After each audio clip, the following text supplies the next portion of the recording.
Well, g'day, it's Levin from Rare View Photography. I've had a few days off, so I thought I'd hit the road and come and do a bit of astrophotography and just general landscape photography. Along the way, I caught up with Richard Taddy for a coffee in Castlemaine, and I said, any suggestions out here, Richard? And he said, oh, there's not much out there. And he was right. It's about 50 to 70 kilometres between little townships, and during that stage, you'd be lucky if you passed 5 to 10 farms. So a lot of open fields and paddock, not a great deal around or a long distance between shoots.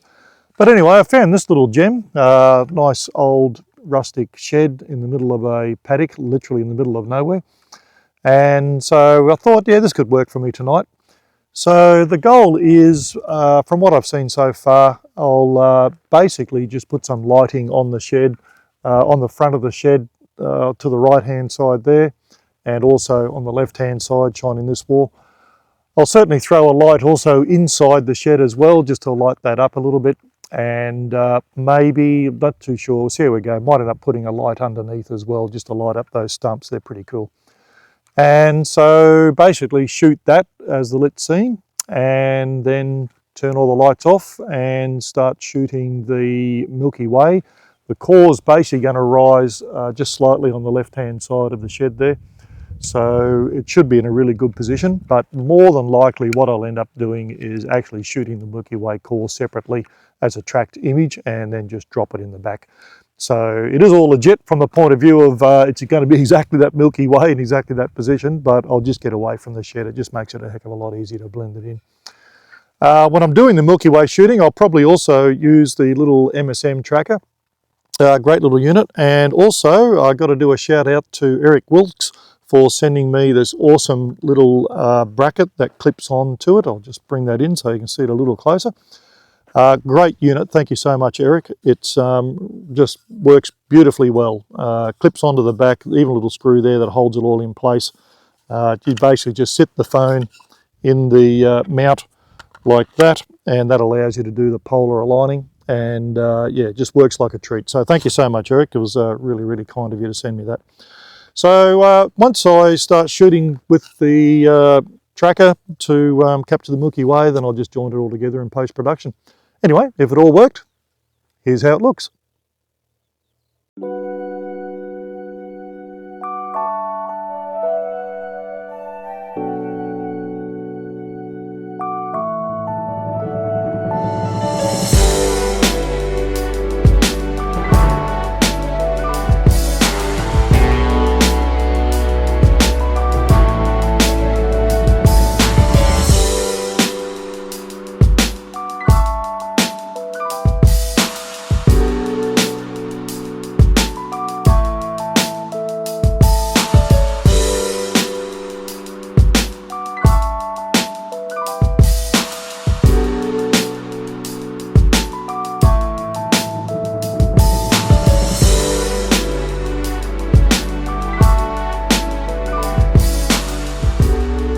Well, I hope you enjoyed those images.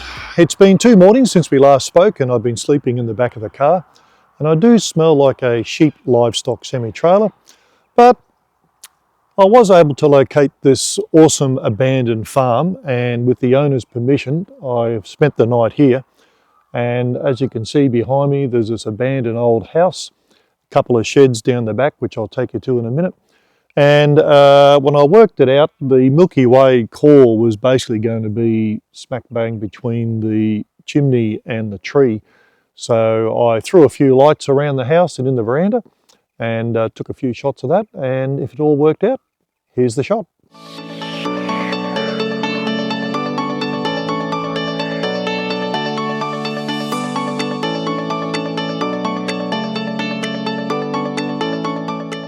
So out of all the other choices that I had in the area, this is my second favourite. In fact, probably my first favourite, to be honest. This old shearer's shed. I was able to light it both left and right, and also threw just a warming light inside just to give it a bit of a glow inside. And I actually ended up shooting a time lapse here. Basically the Milky Way core was coming up down low just behind the roof and working its way up towards the sky there. So if that all worked out, then hope you enjoy the time lapse.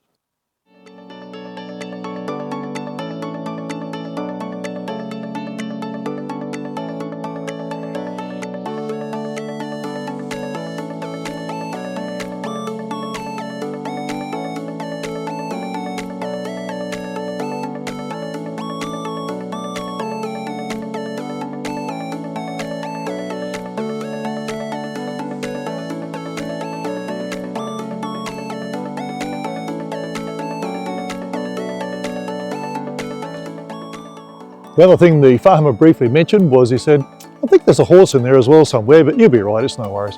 And here she is, end up spending the night with my friend there. What I didn't realise is the place is surrounded by electric fences to keep the horse in the right place, and as it turned out, I ended up parking in the horse's pen, I suppose, for the night and slept there. So thanks for sharing your digs, appreciate that. And she gave me a visit a couple of times during the night just to make sure I was safe and well. Anyway, fun night out. Well, thanks for joining me for the last few days. My little trip has come to an end. Hope you enjoyed the images. I'm about a 2-hour drive to get home now, and definitely time for a well and truly overdue shower. I'm sure my wife will appreciate that. So thanks again, and happy Astro and clear skies.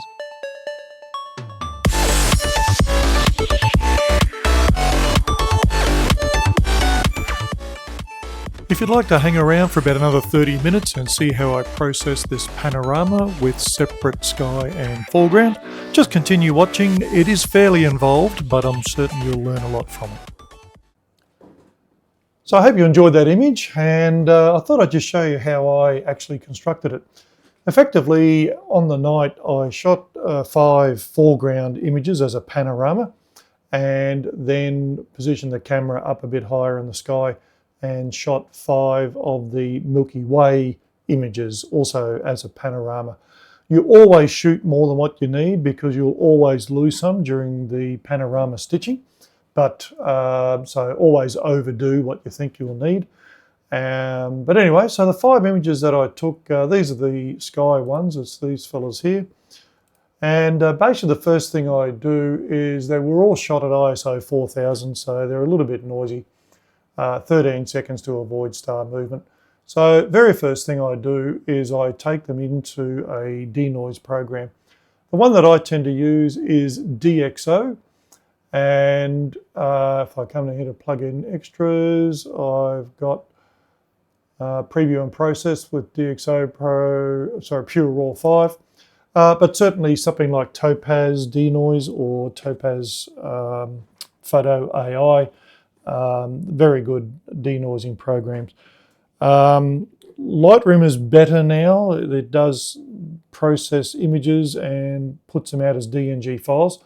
So it's certainly better than what it was. In fact, it used to be terrible, but it has done a better job. But look, there's no doubt that these other programs, DxO or Topaz, certainly do a better job. DxO, however, fairly expensive. It also does the distortion correction, any vignetting correction, any of that sort of stuff as well. Topaz is just purely denoise, but if that's all you're trying to achieve, it does an excellent job, and significantly cheaper than DxO. But they're the 2 programs that I use. So effectively, I just run them through this DxO program to denoise. Depending on the speed of your computer, it can take anywhere from about 1 to 2 minutes per image, so it can take a little bit of time. Since I've already done that, I'll actually just exit out of this, and here's the DxO images now that it has created. So these are the sky images that I was just showing you, and these ones here in yellow are the foreground images that I shot, which I've already processed. So as you can see, they get pumped out as DxO Deep Prime 3, that's the method of processing, and they come out as a DNG file. So once you've done that, the next step is to assemble them into a panorama. Again, you can certainly use Lightroom or Photoshop to assemble your panoramas. However, I've found with Astro, those programs can really struggle, particularly with Milky Way type shots. So I've found the program that I do use is PT GUI, but I fully admit it is a very expensive program, and unless you really have a need for it, I probably wouldn't bother. But it certainly does a significantly better job than either Lightroom or Photoshop. So within PT GUI, basically you just select those images that we had. So there's those 5 images there. Now, unfortunately, this spreads across 2 screens. I'll try to bring it in a second. But now that it's loaded those images, I'll just hit the align button and it processes them. And you end up with a panorama that basically looks something like that. And there are different formats that you can do to choose the different style of panoramas that are available. So if I just reposition a little bit. So this is currently in cylindrical mode. It's actually done a fairly good job. But just to show, if you look up the top left here, you can get wildly different types of stitching. That's rectilinear mode, which usually does a better job. And if you go to drop in, there's a whole heap of other options that you can do here. So this is basically how I have assembled the panorama. And once you get the mode that you want, you can then just simply crop it in to the area that you need. That's actually done pretty well already. And so there is my foreground panorama. So basically I would now just simply save that. Over here, just go to create panorama, give it a name and hit create panorama and away it goes. I've already done that. I'm just trying to speed things up here. So I will exit out of that. Don't need to save it.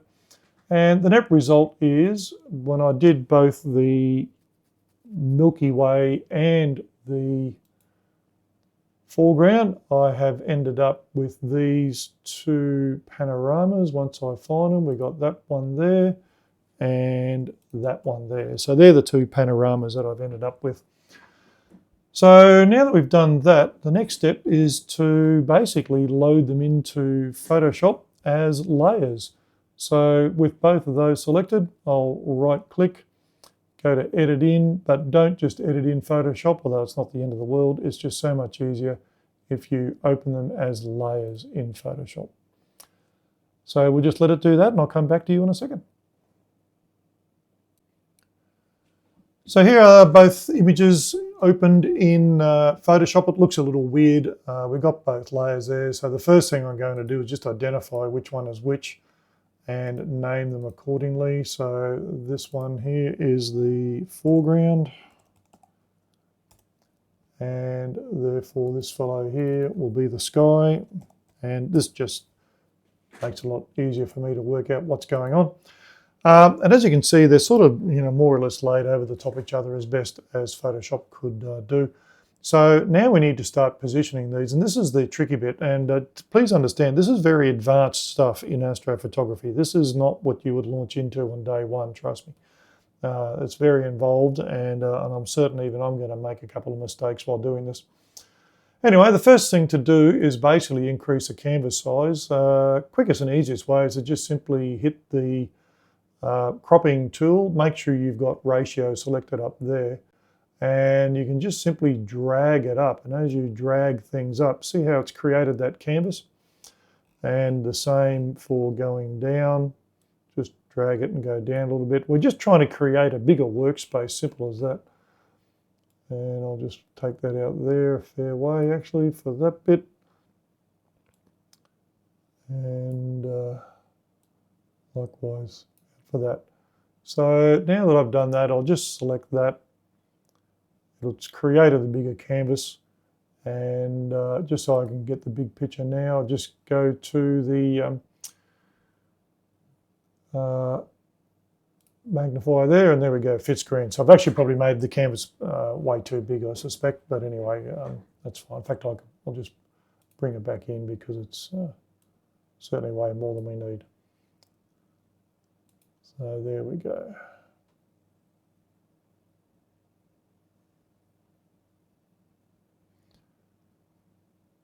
So there we go, that'll do for now. So once again, I'll just make that fit screen just so that we can see things a little bit better. So the trick now is to just basically try and make these two join together. So if you come up to the move tool here, and at the moment it's selected the sky, it doesn't really matter, but I'm just going to grab the ground and I'll move that roughly down to there for the time being.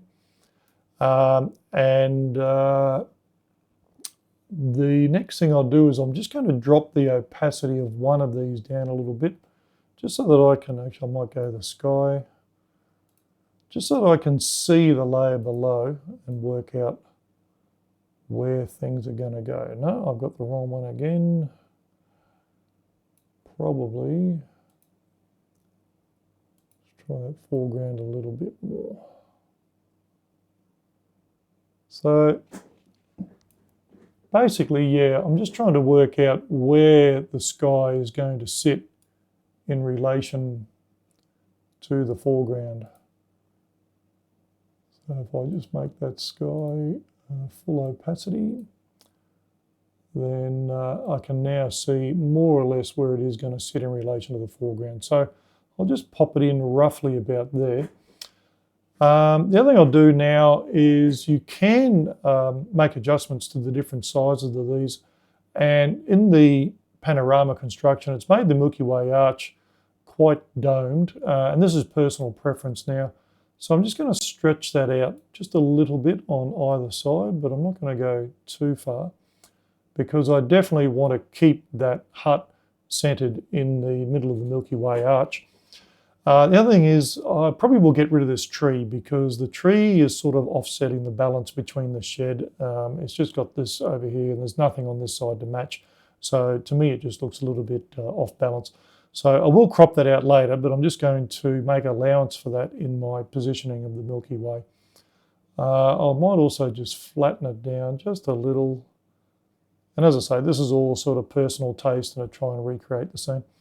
So now that I've got those roughly in the correct position, I'll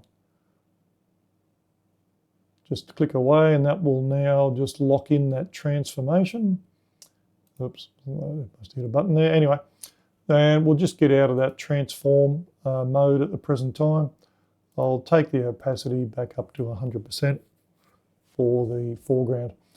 So now that I've done that, the trick now is to try and make a mask, because basically what we need to do is cover the sky part of this foreground image and allow the sky part of the background there to run over the top of it effectively. So I've got to mask this sky away. And this could be the tricky bit. So I'm on the ground layer. There's two real ways you can do this. You can have a go at, and what I'll try first is just simply, if I go to select sky, and we'll just see what happens, see what it does. And it's basically trying to find the sky in this bottom layer here because I've got the foreground layer selected over there. So we'll just give it a bit, and it actually hasn't done too bad a job, to be honest. It's did better than I thought it would. It's got a very flat horizon, so in one way, it's not too bad at doing this. I'll also just zoom in a little bit here so we can now see what's going on, just to get a clearer picture of where this mask is. So I'm sort of fairly happy with that. The other possible way you can do it, I'll just deselect that mask for the moment. And again, this is a little bit of a trick, but if I basically attempt to do a sky replacement. So if you go to edit sky replacement and just make sure you got that foreground layer selected, then it will attempt to put in a sky. It doesn't matter what sky it is, it's utterly irrelevant because all I'm trying to do out of this is get a mask, nothing more. So we'll just let it have a think about life, and this is a little bit time consuming because it is a very big file. So I'll just need to give it a second. So the sky replacement group has been created, and as you can see, it's dropped the sky in, but it's done a pretty poor job of the masking over the shed area. But anyway, we might still be able to use that. We'll see how we go. So basically what we now do is, as I said, I don't care about the sky there, but what I do need is this masking layer there under the sky. So if I grab that and bring it down to the foreground, and then I can just hide that sky group for the moment, but I do need to invert the mask. So once that's done, there it is. So it actually hasn't done too bad a job, actually, now that I'm looking at it in real life. So as I said, all I've done is taken that mask out of the sky group. So to be honest, I do not need this sky group at all anymore. So I can select it, delete it, delete the group and contents. That's all now gone. But what I do have left is the actual sky mask.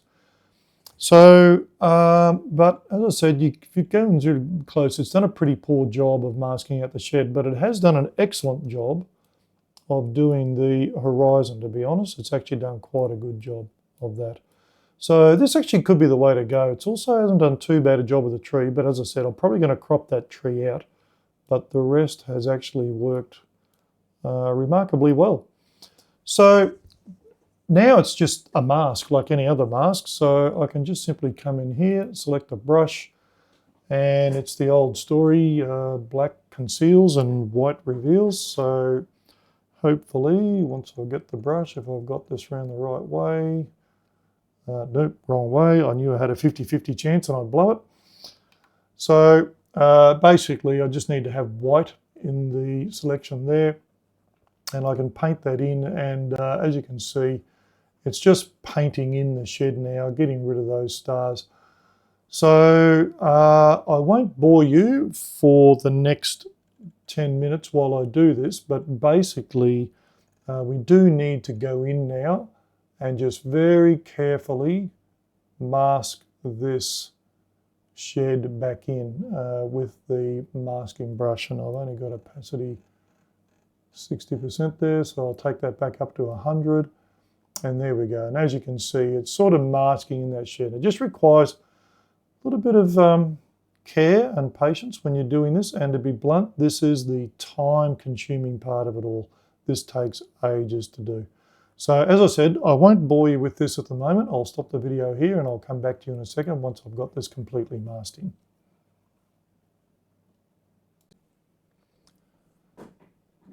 So that's the finished product. I finished doing the mask and the shed's looking pretty good now. If I zoom in, if it lets me, there we go. As you can hopefully see, once I click the right bit, the shed's looking pretty good now. It's masked in quite well. There's no missing spots and no stars shining through, so I've got the masking basically correct now. So now I just want to do the very final alignment, and given I'm going to get rid of that tree, I just suspect the Milky Way might be just a little bit too far over to the right. And I've got to admit, I might regret this, because sometimes when you do this, it can upset the masking as it has done, I suspect. But anyway, if I just take it over there a little, and let's just go back, just zoom in again, and just so I can see what it's done to my mask. There we go. And no, it's actually still looking pretty good. I don't think I've created any issues. You just got to be a bit careful when you move stuff after you've done the masking. And no, that's not too bad actually. It's done quite good. The join where the ground is, you can still see all the trees. I've got no double shadows of trees or anything. So look, that's worked pretty well. So now I'll just basically crop in to just have the bit that I want left over. So if I take it roughly there, and as I said, I did want to get rid of that tree. I'm also trying to keep that house more or less central in the image, so something like that. I'll just come a little way into there and bring it up just until it snaps in place. So that's pretty good. The house is fairly central. I've got rid of my tree. The Milky Way is quite central. I might just bring that down a little more. And that's fairly good. So I'll just click done there. And there is my image, basically, if I zoom to fit. So there's the final joined image. And as you can see, it's in the two layers there now. So fairly happy with that. At this stage, what I'm going to do is I'm actually going to just save this, and I'm probably going to have to save it as a PSB, because I'd imagine it's a very, very big file. PSD is a standard Photoshop file, but I want to, I'm certainly going to have to do this as a PSB because it's probably going to be way too much. And I'll just rename this. Yep, that's in the correct file. And we'll just call this Rupanyup.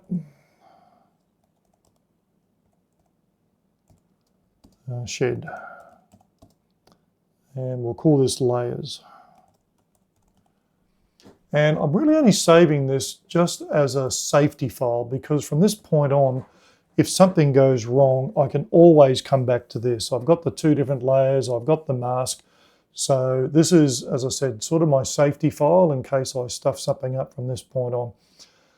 This is going to take a fair while to save, so I'll come back to you in just a minute. Okay, so the file's saved. It's now a PSB file, as you can see up here. And I can't actually see the size of it, but it'll be in the gigabytes, there's no doubt of that.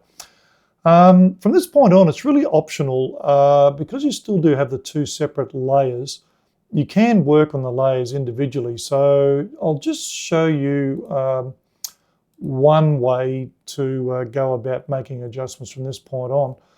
So I'm going to select the foreground, and I just want to brighten that up, bring up the shadows, a little bit of sharpening, all that sort of stuff. And to do that, I'm just going to go into Adobe Camera Raw, and I think it's under filters, and I might even convert this to a smart filter. That way I can re-edit it. So I'm just converting the ground layer at the moment to a smart filter, nothing more. So that's now done, and now go back up into filters and we'll open Adobe Camera Raw. So here we are now in Adobe Camera Raw, and as you can see, it's just brought the bottom layer over the foreground layer, none of the sky because that was masked out in the original thing. So basically, as I said, I just really want to brighten up the foreground a bit. So main one probably going to be raising the shadows. A fair bit by the look of that, so I might just give it a little bit of exposure as well. It is a bit hard to tell without having the sky image in the background. It does tend to throw your eye out a little bit, but in a nutshell, that's basically what I'm trying to achieve, is just simply make that foreground pop. As I said, this probably isn't the way I would normally do it, but I just wanted to show you this purely so that you get an idea of what you can do. I'll just give it a little bit of dehaze. Also just add a bit of clarity. I'd like this to be fairly sharp with the lines in the paddock in the foreground, and also add in a bit of sharpening detail as well. So I'll give it a reasonable amount, but I will mask out because I really don't want the dark shadowy bits in the background. There's no point having that, so I just mask that out with the masking slider.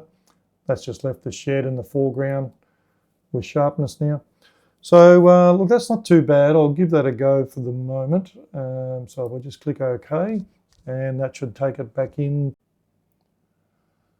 So we're now back in Photoshop with that Adobe Camera Raw adjustment, but something I have noticed is the adjustment, it certainly lit up the foreground and the shed for me nicely, but it's also put this brightness into the sky around there and along the horizon. So now you can certainly go in if you need to and just mask that out again. Just simply create a mask and come in here and just select your brush tool and zoom in a little. But I suspect it's going to be a fairly, I'll just take that opacity down a little bit.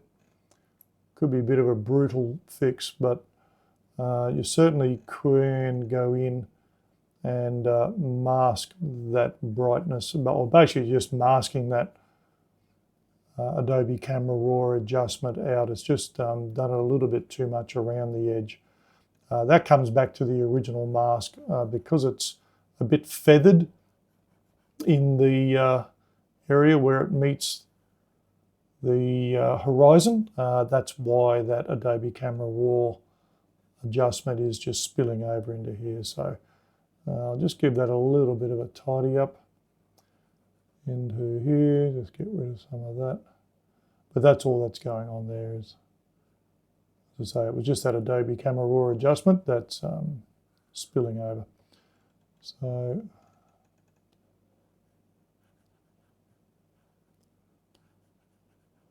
righto, I think that's basically sorted it out. Oops, a bit too far. Oh, sorry, let me undo that one.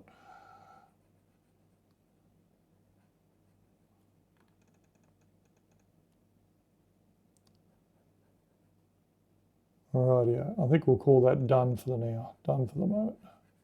Okay, fixed. So that's taken that Adobe Camera Raw adjustment to brighten the foreground and just sorted that out. So I'll leave it at that at the moment. The next thing that I do is actually a star reduction. You don't have to, this is 100% personal. I do like to just get rid of some of the stuff, just purely to remove the distraction away from the Milky Way. The Milky Way is the hero in this image along with the shed.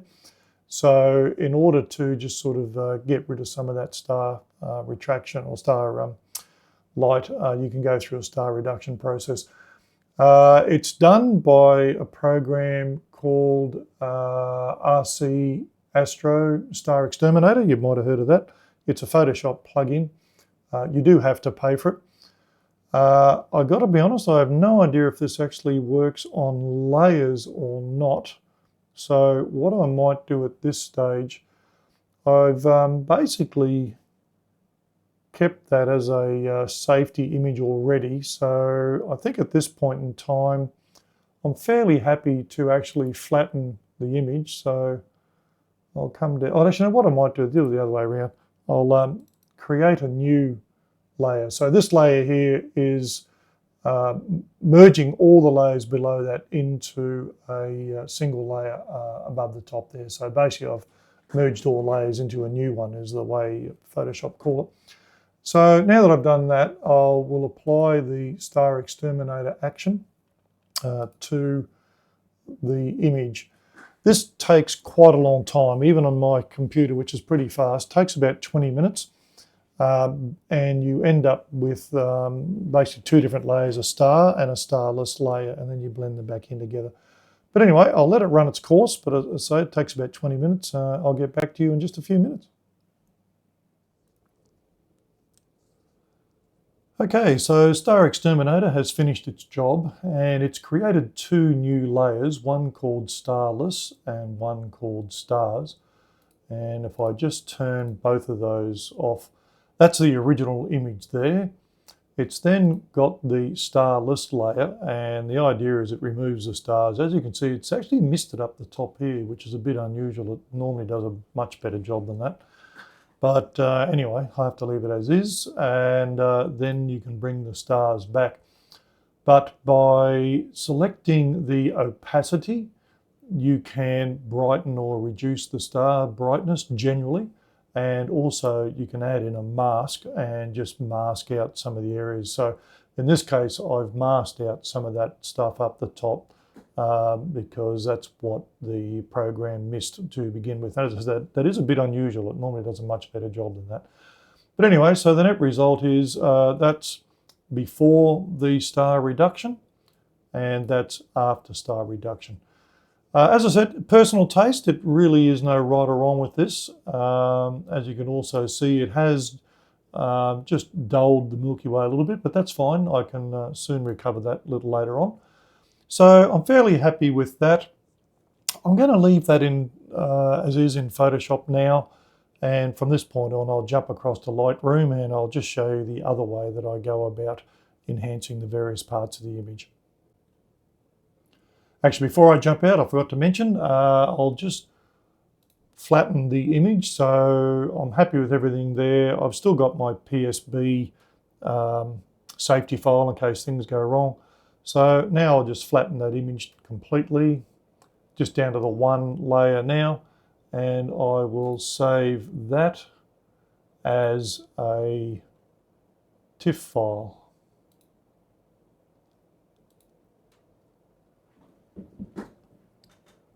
And I'll call this one Shed Layers.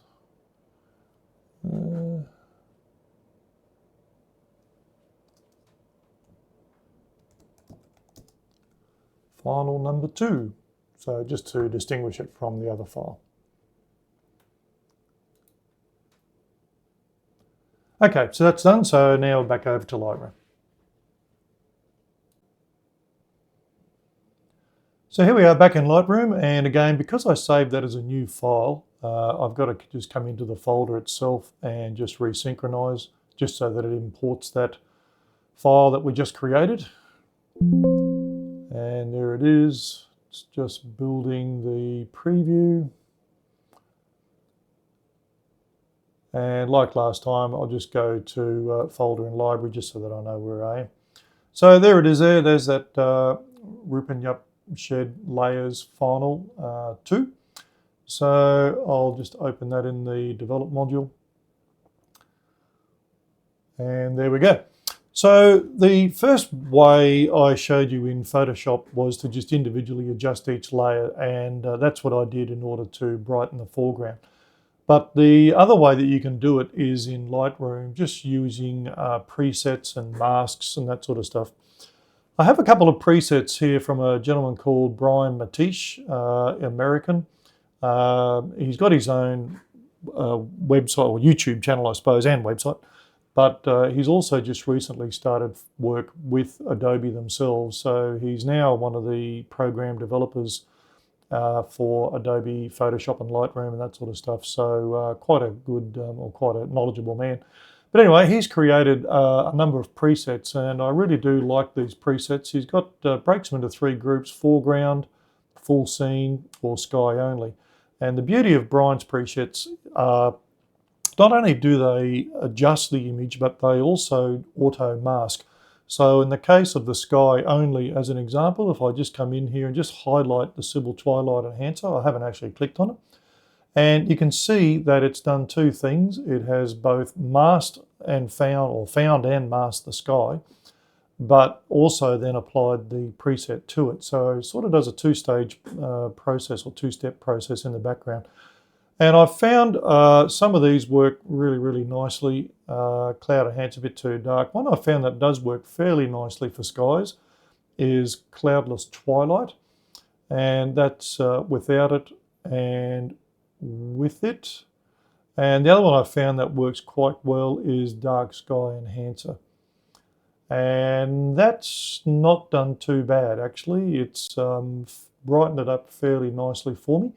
And as always with presets, you just use these as a starting point. They're not meant to be the end final product by any means, but that's not bad as a starting point, actually. Just to show you a few others, you've got Dramatic Sky Boost, a bit over the top. Don't forget, these are designed more for daytime images rather than Astro. But I have found that they do work very, very well with Astro images as well.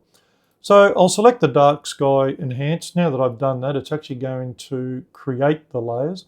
And up the top here, you've got an amount that you can adjust the preset. So if you go all the way up, I'll go extreme here, but that's way up there too much. And equally, you can drop it right down so that it actually has very little effect.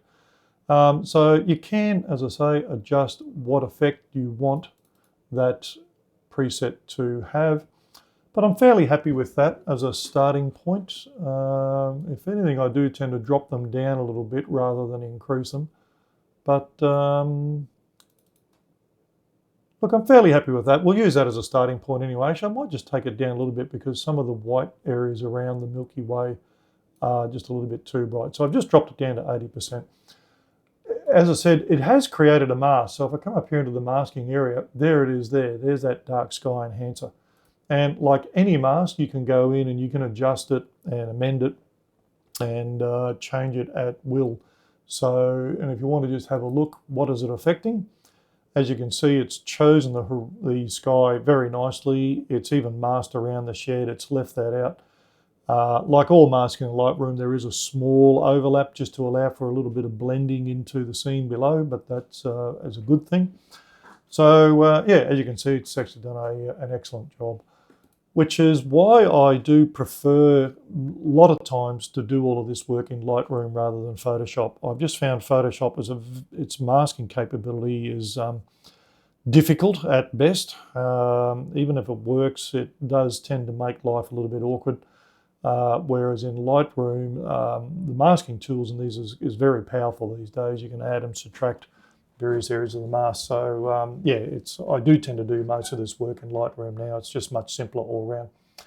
So now that I've done that, I am fairly happy with that, I've got to say, but I can make some more adjustments. So if I just come down here to say shadows, I am finding that the sky is just a bit too bright. In other words, the darks aren't really dark. So I'll drop that down. In fact, I might even go for the blacks. As you can see, it's already at what's that, +9. So I'll actually just drop it back a bit. And there we go. That's actually made that somewhat better. And I found, also I noticed the whites are -9, so I'll just pop them back up again. I've found that it's much more subtle if you adjust the whites and the shadows in a sky image rather than just hitting exposure straight away.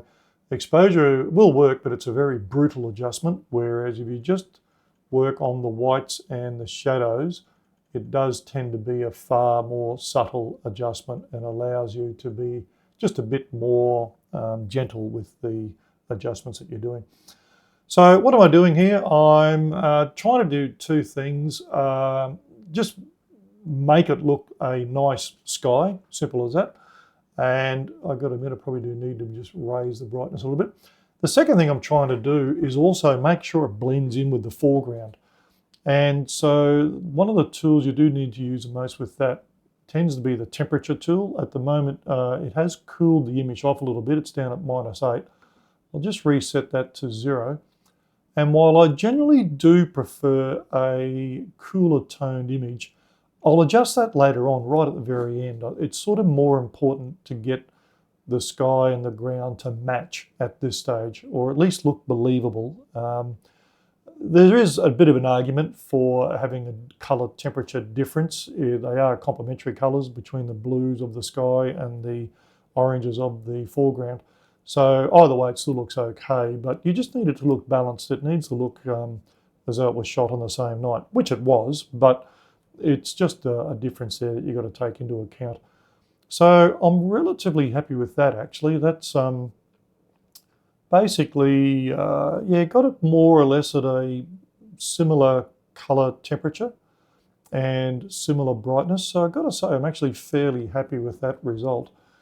And don't forget, I'm still working in the mask area at the moment, so all I'm adjusting here is the sky, absolutely nothing else. So now that I've done that, I might just give it, it's got 18 as saturation, so I think I'll leave it at that for the present time.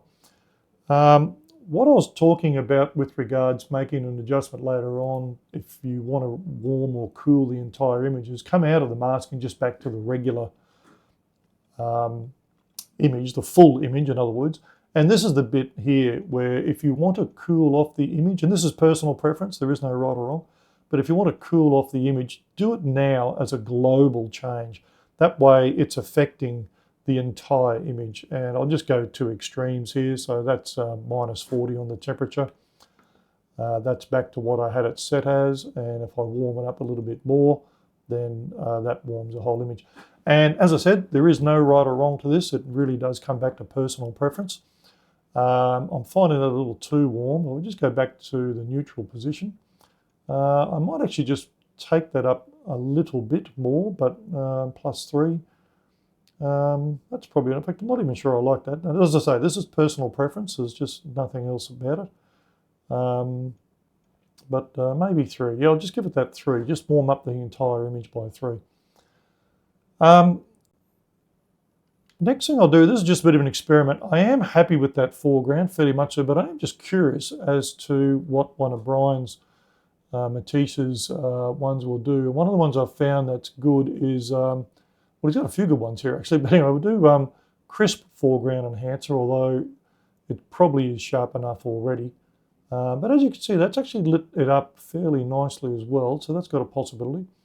There's also dark foreground enhancer. That's pretty good as well. In fact, I'm almost liking that a bit more. Foreground boost tends to be a bit too crunchy, yep, and foreground warmer, as it says, probably a bit too warm there.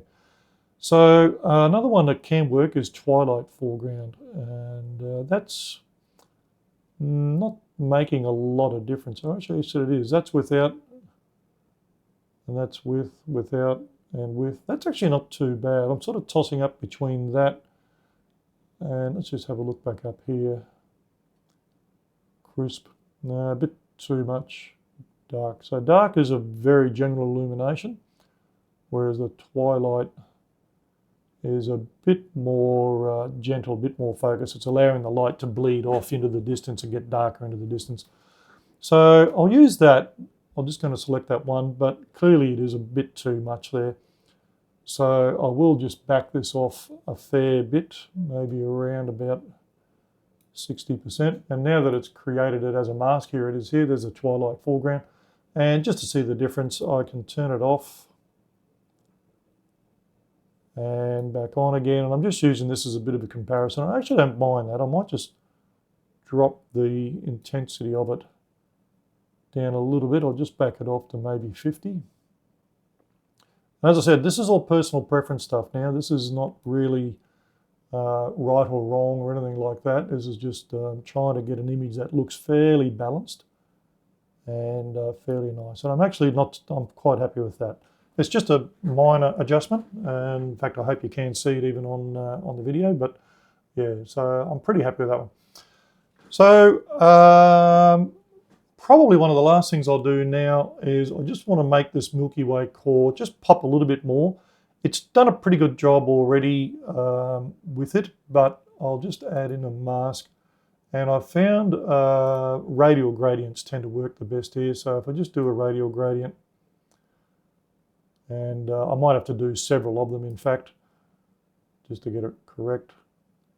And we'll just put that over the Milky Way there. Reposition it a little bit. So that'll be the first one. And I've found with the radial gradients exactly the same as adjusting the sky. You're better off actually using whites and blacks or whites and shadows rather than exposure. I'm not saying never use exposure, but as I said, exposure is a very brutal adjustment, whereas if you just increase the whites a little bit, drop the shadows back a little bit, because otherwise the whites do tend to give you a bit of an over fringing look around the edges there. But that's coming fairly well. And you can just add a little bit of saturation if you want. And this is a bit where you just got to be careful you don't go too far. And I quite often find it pays to make your adjustments and then walk away for several hours, if not even a day, and come back to it a day later or 6 or 8 hours later and have another look at it. And you'll quickly realise whether you've overcooked it or not. I suspect this might be a little bit overcooked, but anyway. So that's basically the core there. That's not too bad. I'll leave that for the moment. I'll now create another radial gradient. And this one I'll sort of put up across the mid area here.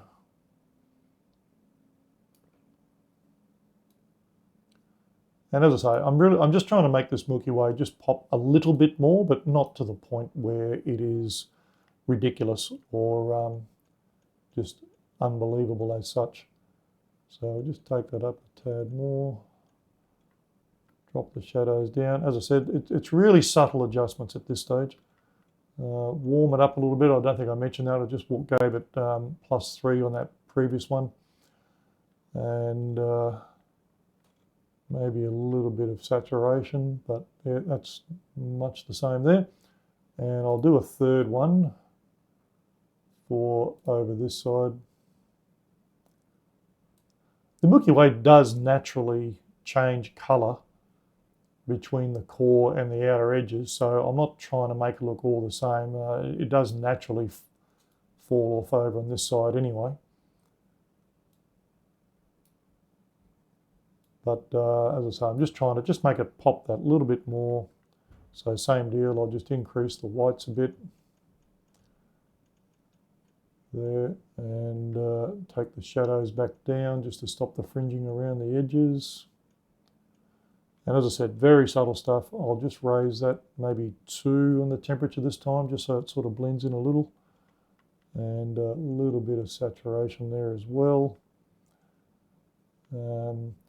So yeah, that's not too bad. I suspect I may have actually overdone this a little bit. In fact, I'm going to go back to that first mask. I think I've definitely overdone that one. So I'll just bring the whites back and maybe just drop that temperature a notch. So that's looking a little bit more believable. So at this stage, I'll sort of leave it as is for the moment. And this is the point where now pretty happy with that. And I'll just sit on this for about 6 or 8 hours, come back and have a look this afternoon. And if it looks good, then we'll be right. So it's been about 2 to 3 hours since I last looked at this image, and it really does pay off just to walk away and come back later. The moment I came in and took another look at it, it was fairly obvious that the white balance was a little bit off. It had quite a purpley magenta tinge to it. So I just let Lightroom try an auto white balance, and that got rid of the tinge, but it did add a bit of warmth to the temperature, which I didn't really want. So I've just dropped the temperature back to -2, but as you can see, it actually gave -10 on the tint, and it's now a far more balanced image. The other thing I did was to just increase the exposure a little bit. It was just a little bit dull as a overall image and just needed a bit of general brightening. And I also just added a very gentle vignette. I think it's about -10 or something if memory serves. Yep, there we go, -10 on the vignette, just to focus your attention into the center. So that's the final image there, and I'm fairly happy with it. However, I also did just make a virtual copy of this one here, and I just cropped it. And as it turned out, I've actually cropped it to a 16:9 format and just basically lopped a little bit off the top. And I actually think that looks a little bit better. So in all honesty, I'll probably go for the cropped image just a tad. The sky above that was a little bit unnecessary. It was just sort of repeating wasted space in one way. And also the stars were just getting a little bit more blown out and thicker at the top of the screen just because of the panorama construction. So overall, I do like this image a little bit better. So just remember though, this is very advanced stuff. It's not the sort of thing you want to tackle straight away. And you do often wonder if it's not just a lot simpler just to shoot the panorama in one hit, foreground and sky at the same time. And you could easily achieve that with something like a 14mm lens and put the camera in a vertical format and then just shoot horizontally with whatever you need, 6, 7, 8 individual shots with plenty of overlap. I use at least 50 to 60% overlap. And that way you just join it together as a single panorama, and you don't need to worry about trying to join a sky with the ground and all the associated masking issues that you have with that. So there is a lot to be said for a far simpler approach to this, but this has worked out fairly well for me, and I've got a lot more definition in the sky because I've been able to shoot, I can't remember, it was 45 or 60-second exposures for the stars. So it has worked out to be quite a good result. I'm fairly happy with this one. So hope you enjoyed following along. Hope you learned something out of it. But just remember, sometimes simpler is much better. But if you really want to go down the rabbit hole, then this is one of the ways you can go about it.